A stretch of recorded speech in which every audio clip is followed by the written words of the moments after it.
आपको परिचय और उसके प्रयोग बताने वाला हूं, इसलिए वीडियो को बिना स्किप किए अंत तक देखें। सबसे पहले इसके गुणधर्म जान लेते हैं, क्योंकि ये बहुत ज़रूरी होता है। गुणधर्म की अगर बात करें तो ये सिग्ध, तिक्त और मधुर इसका विपाक होता है। उष्णकर्म है, ये कफ और वात का नष्ट करने वाला है। कुष्ठ रोग में रक्त शोधक, सूजन को दूर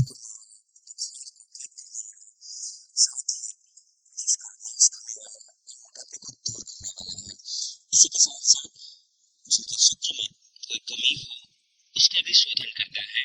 जिनके अंदर नाड़ी की दुर्बलता हो उसे भी ये ठीक करता है और हृदय के लिए अनुलोमन है। साथ ही ये कृमि को निकालता है और यकृत को उत्तेजित करता है, यानी लिवर में अगर कहीं कोई प्रॉब्लम हो या कमजोर हो गया हो तो उसे भी ये ठीक करता है।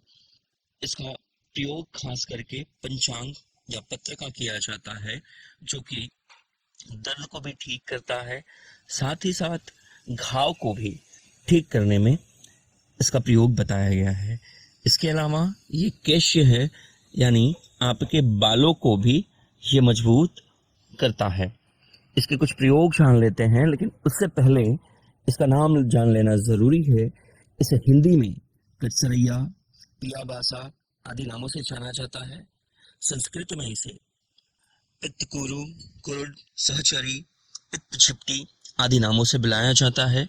मराठी में इसे कोरडा नाम से बुलाया जाता है या कालसुधी नाम से। गुजराती में इसे काटासेरियो कहा जाता है और बंगाली में इसे पित्त झाटी झाग कहा जाता है। आपके यहाँ पे इसे क्या कहा जाता है और किस नाम से बुलाया जाता है, ये हमें ज़रूर कमेंट करके बताएं, ताकि जनमानस का कल्याण हो और सब लोग इसका लाभ उठा सकें। वह तो इसके पेड़ जो होते हैं वो 2 से लेके 5-7 फुट तक का होता है। अलग अलग प्रदेशों में अलग अलग ये देखने को मिलता है। अब सबसे पहला प्रयोग जो है इसका, ये दांत खाज खुजली के लिए है, चर्म रोगों के लिए। इसमें करना क्या होता है, आपको इसके ताजे पौधे के है ना पत्ते लेने होते हैं, उसे साफ पानी से धो के इसका रस निकाल लें और रस निकालने के बाद वो रस का सेवन कर सकते हैं आप 10 ml से लेके 20 ml तक, जितना आपको आराम से हजम होता है। और साथ ही बचे हुए पत्ते को आप वहाँ पे रगड़ सकते हैं या बांध सकते हैं। इससे आप देखेंगे धीरे धीरे आपको चर्म विकार में बहुत अच्छे लाभ मिलेंगे। बहुत सारे लोगों को आपने देखा होगा एड़ियाँ फट जाती हैं, वैसे लोगों के लिए इसके पत्ते की चटनी बनाकर वहाँ पे बांधना या वहाँ पे पत्तों को रगड़ना बहुत ही फायदेमंद होता है। इसके पत्ते को यदि पीसकर इसका रस निकाल लिया जाए और इसे यदि जिन लोगों को श्वसन तंत्र में परेशानियां हों, हृदय की परेशानियां हों या खांसी वगैरह हो, वैसे में भी ये एकल औषधि बहुत ही अच्छा काम करती है। इसका स्वाद थोड़ा सा कटु होता है, इसलिए इसमें आप शहद या मिश्री ज़रूर मिलाएं। जो लोग रक्त विकार, वातरक, उपदंश या सूजन आदि इंटरनल सूजन की बात कर रहा हूँ मैं, परेशान हों, वैसे लोग इसके पत्ते के साथ काली मिर्च को पीसकर यदि सेवन करते हैं तो बड़े ही अच्छे लाभ इसके देखे गए हैं। जिन लोगों को सर का दर्द रहता हो उनके लिए भी ये बहुत ही लाभदायक है।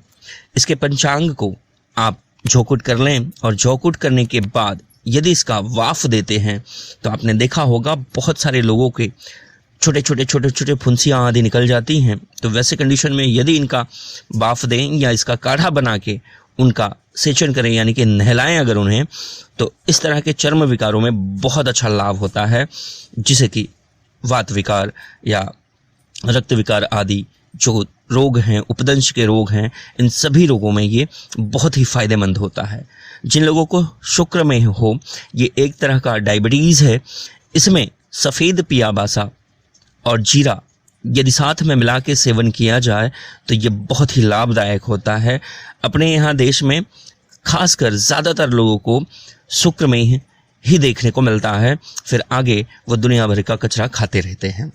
जिन लोगों के कान में दर्द हो वो लोग इसके पत्ते के रस को निकाल कर थोड़ा सा गर्म कर लें और यदि इसका रस कान में डालते हैं तो दर्द में आराम मिलता है।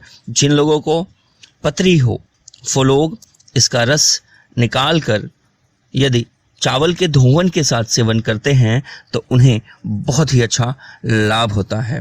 जिन लोगों को चूहा काट ले और उसके जहर का डर हो, वो लोग पिया बासा के पत्ते को पीसकर शहद के साथ उस पर लेप करें तो इससे चूहे का विष किसी तरह का कोई नुकसान नहीं करता। जिन महिलाओं को बच्चे आदि ना हो रहे हों, वो लोग पीला वाला पिया बासा की जड़ दूध में उबालकर यदि सेवन करते हैं तो उनको गर्भधारण की जो चांस होते हैं वो बढ़ जाते हैं। यदि गर्भाशय में किसी तरह का कोई दोष होता है तो वो ठीक हो जाता है। हमने हमारी तरफ से बताने का पूर्ण प्रयास किया है, फिर भी यदि कहीं कोई चीज़ समझ में नहीं आती है आपको तो कमेंट करके अपना सवाल ज़रूर करें। साथ ही अगर चैनल को सब्सक्राइब नहीं किया है तो अभी कर लें, ये बिल्कुल मुफ्त है, इसके कहीं कोई पैसे नहीं लगते। जानकारी उचित और ठीक लगती है तो अपने अपनों तक शेयर ज़रूर कर दें। अगली वीडियो तक के लिए जय हिंद।